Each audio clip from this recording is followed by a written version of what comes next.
प्रदेश कांग्रेस प्रभारी हरीश चौधरी ने इंदौर में आयोजित प्रेस कॉन्फ्रेंस में अयोध्या स्थित राम मंदिर ट्रस्ट, मंदिर निर्माण, चढ़ावे और भूमि खरीद को लेकर केंद्र सरकार पर कई गंभीर सवाल उठाए। उन्होंने कहा कि सुप्रीम कोर्ट के फैसले के बाद धार्मिक ट्रस्ट के माध्यम से मंदिर निर्माण होना था, लेकिन ट्रस्ट के गठन और संचालन में आरएसएस से जुड़े लोगों की नियुक्तियां की गई। उन्होंने आरोप लगाया कि प्रधानमंत्री नरेंद्र मोदी ने ट्रस्ट का गठन किया और मंदिर के शिलान्यास से लेकर पूरे आयोजन का राजनीतिक लाभ उठाया।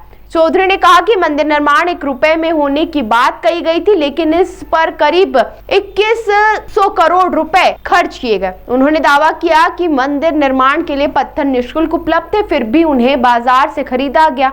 उन्होंने राम मंदिर में श्रद्धालुओं द्वारा चढ़ाए जा रहे चढ़ावे के लेखा जोखा को सार्वजनिक करने की मांग करते हुए कहा कि सूचना के अधिकार से इसे बाहर रखना कई सवाल खड़े करता है। वहीं प्रभारी ने ट्रस्ट के साथ भूमि खरीद पर भी सवाल उठाए हैं।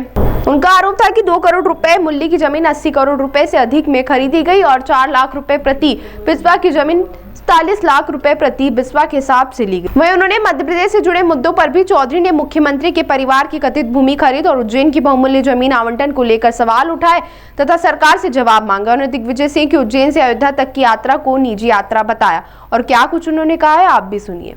क्या जो तभी सवाल हम लोगों के सामने आता है तो उसका उत्तर है कि क्या धार्मिक पृष्ठभूमि से है, धार्मिक पृष्ठभूमि से नहीं है। वो पीएमओ सचिव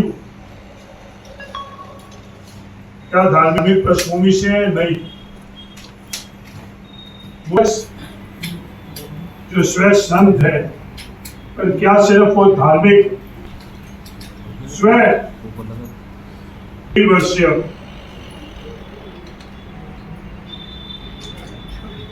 जो प्रशिक्षण है वो लिया हुआ है, वो आरएसएस के सरकारी अंश देकर सबसे पहले अगर कोई अंश ट्रस्ट में गया वो सरकार का अंश मोदी जी, जिनसे ट्रस्ट का मंदिर का उद्घाटन,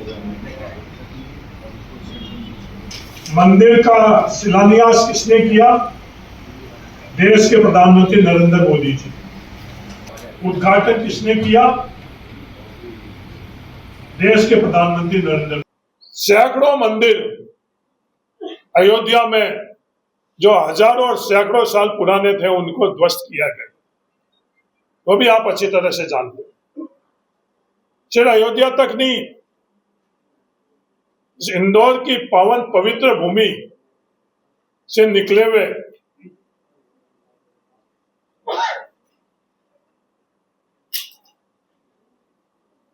बनारस के घाट पर होलकर परिवार द्वारा स्थापित मंदिर और मूर्तियों को उस घाट पर हटाना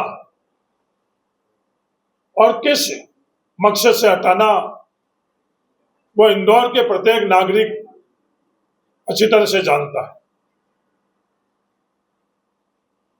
ये लूट सिर्फ अयोध्या तक इन लोगों ने नहीं रखी, ये लूट जहां भी इनको अवसर मिला वहां इस लूट को आगे बढ़ाया।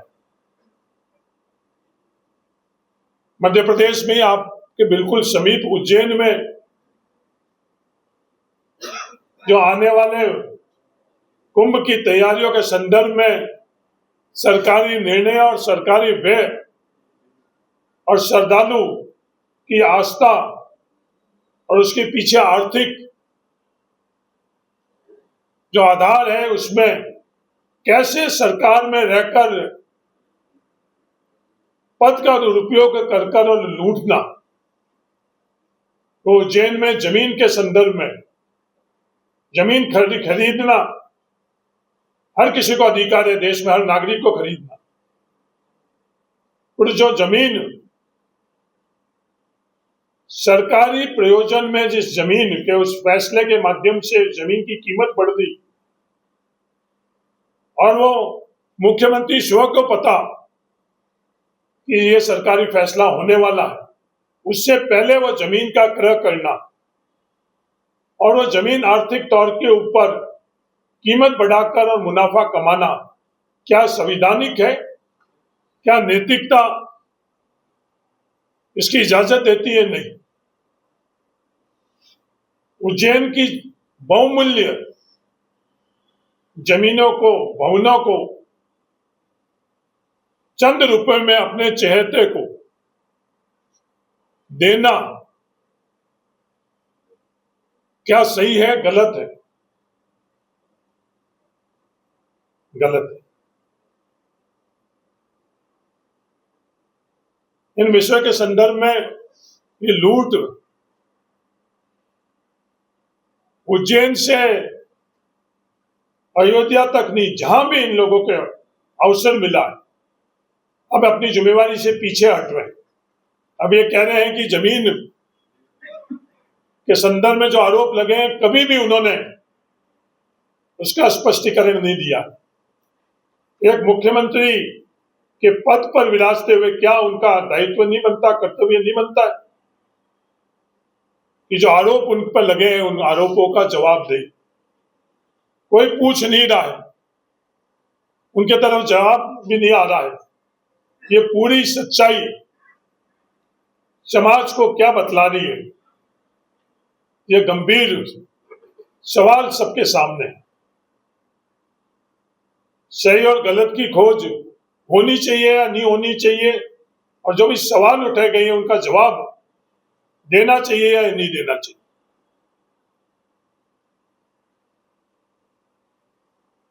देश जानना चाहता है कि जब तमाम ट्रस्ट का गठन, शिलान्यास से उद्घाटन और हर चीज के श्रेय लेना प्रधानमंत्री नरेंद्र मोदी जी की जवाबदारी है या नहीं? प्रधानमंत्री नरेंद्र मोदी जी की जवाबदारी है।